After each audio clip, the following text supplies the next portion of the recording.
Yes, yes, yes. What's going on, good people? I'm your homie Herb Man. You're tuned in to a brand new episode of, you guessed it, Herb of the Day. You guys ready? Let's go.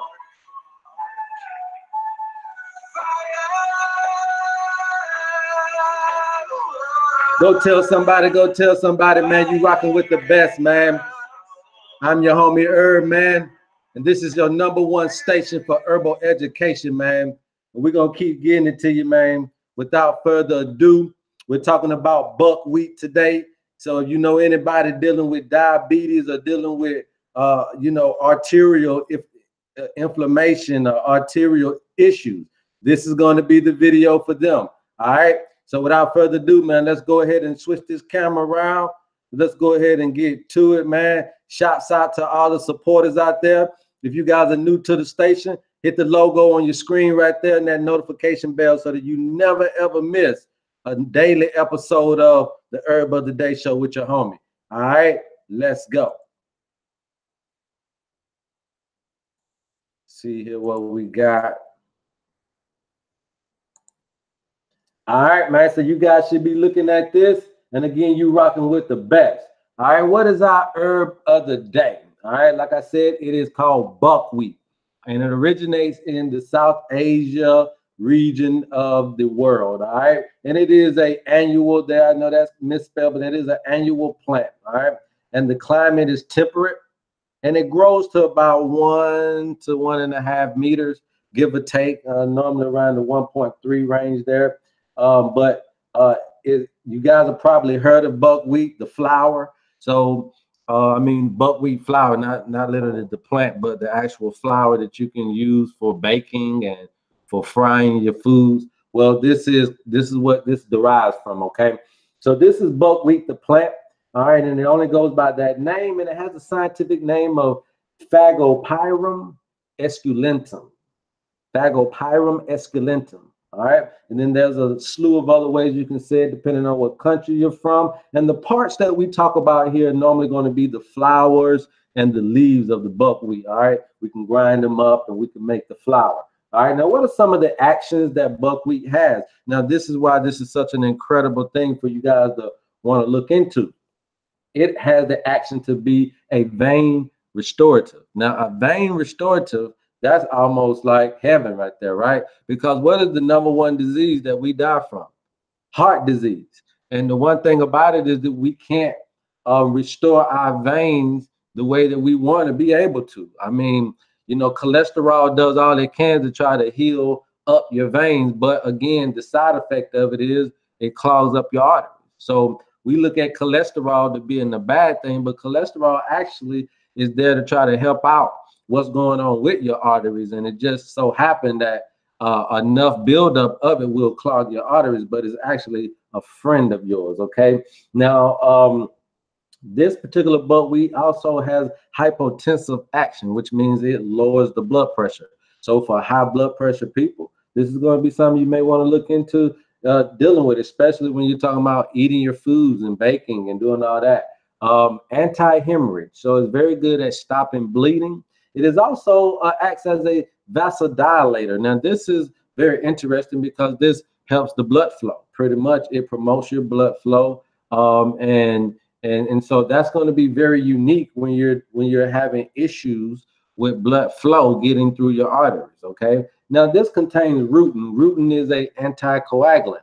So again, this is going to help thin out the blood and give you what you need, and it also gives you a good source of magnesium. Magnesium is awesome. We overlook magnesium, but if you're dealing with a lot of muscle cramps, muscle convulsions, contractions, a lot of other slew of things that we deal with that we don't know that magnesium helps out with. So if you're dealing with, especially diabetics and things of that nature, this is where it's going to be very, very useful for you because you need the magnesium, you need the potassium, and you need all these other different things. But one thing you definitely need is a coagulant, a blood thinner. And so buckwheat, putting it in your daily diet, would be very, very conducive to you maintaining a particular level of blood and also to a particular consistency in your blood. And it also is going to help restore your veins at the same time. I mean, you can't beat that package deal. All right, now what are some of the historical uses here we see of buckwheat?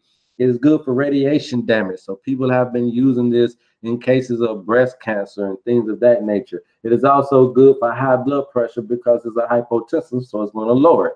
It's good for capillary fragility. So that means that when you're having fragile capillaries, you know, weak capillaries, then this is going to be something because of the vein restorative that it does. It's good for varicose veins. It's good for petechiae. Petechiae is another name for bruising, okay? Pretty much, and that's really without blood seeping out. So it's when you jam your finger and things of that nature, and it leaves that black mark. Buckwheat is going to be good to get that out of there. Retinal hemorrhage, okay? It's going to be good for that. Spontaneous bruising is going to be good for that. Now, if you're diabetic, you know that these are the things that you have to deal with. And so having buckwheat in your diet will deal with those things. All right, now you're going to be good for circulatory stasis. So that is also going to be very good because that's what you're looking for. It's going to be good for, now when it says circulatory stasis, that's kind of looking at the stagnant, okay? The circulatory system being stagnant. So if that's the case, if you're dealing with stagnation, then buckwheat is going to be good for that. Purple patches under the skin due to capillary hemorrhages, again, things like bruising, temporal arteritis, which is inflammation in your arteries, visible pulsation of carotid artery in the neck, frostbite, and chilblains, again, dealing with fevers. I mean, it's a great thing. Now, what are some of the preparations for this? It's called for green buckwheat tea. It has the Rutin in it, and it's a caffeine-free tea, so it's going to be very good for you. And it's 1 heaped teaspoon to each cup boiling water. And you can do a half a cup of it as desired, okay? And you can also find this in the formula of the tablets and the capsules. And then it has about 60 milligrams of Rutin. If you can do vitamin C, got about 20 milligrams, and chlorophyll is about another 20 milligrams. And that's kind of the mixture that you'll find inside of the capsule, okay? So again, if you guys are dealing with bleeding, arterial health, anything to do with diabetes, if you're dealing with muscle cramping, you need a good source of magnesium in your diet, and you want to let go of the white flour and all of that stuff, buckwheat is going to be a great substitute for all of those things and provide you with great health, okay? Now look at some of the ways buckwheat looks. Now I always tell you guys to look at these signatures here on these leaves here, because that's the way you're really going to tell. Now you see how this is this color here. You have, well, it's not this color, but it's more brownish here, and this is more pinkish. So you have different varieties of buckwheat, but you can pretty much tell by the leaves here whether it's buckwheat or not. Okay, so pay attention to those things there. Again, buckwheat is good for a whole lot of other things.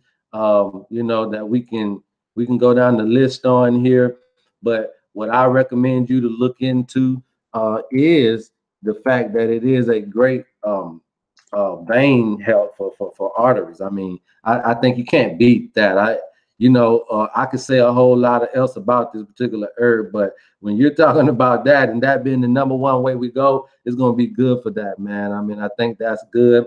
It's going to be good for skin health. Going to be good for, like I said, bone health because of the magnesium.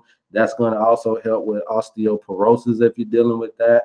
It's going to be good for hair problems like alopecia, dandruff, split ends. You know, it's going to be good for, again, high blood pressure, respiratory ailments like asthma, the cold, and the flu. It's been known to be a good herbal remedy for breast cancer patients, as well as help you out with constipation. And again, we know it's going to be great for diabetics, and it also too is going to help you eat. So it promotes appetite as well. So, you know, those are all some of the things that you can definitely look into as far as what buckwheat is good for. Now, we here on Leaf and Violet Essentials suggest that you look into it for your diabetes. And like I said, again, heart health, man. I mean, that's going to be one of the #1 things about buckwheat that I'm going to suggest you look into it for. All right. And then you do your own research. Again, I'm not a doctor nor a physician, so please consult your physician before utilizing anything you see here on Leaf of Violet Essentials channel. And for that matter, we say research everything before you put it into your body.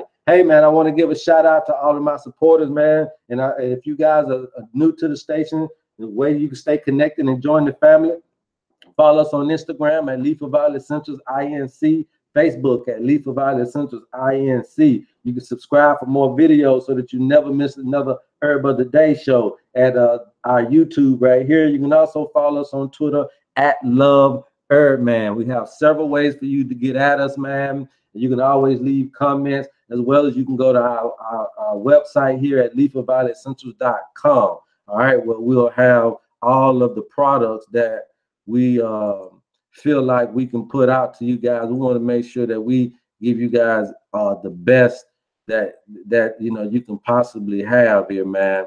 You know, especially dealing with here. Hold on here. Let's make sure my screen is back. But we want to make sure we're giving you guys all of the best of the quality products. So that means we got to first give you the best research, and we got to first get the best information. And so we want to first get that out first. That being the product first is the education. All right, getting the education out, building awareness for you guys to understand that what actually you can do, what is real, what is good for the body, and all those types of things, so that we can just get a handle on our health, man, so that we don't have to so that we can live forever, man, if that's the case. All right, so I'm your homie, man, Herb Man, and this has been an episode of Herb of the Day. I love you guys, and there's absolutely nothing you can do about it. And until next time, peace. Yes, sir.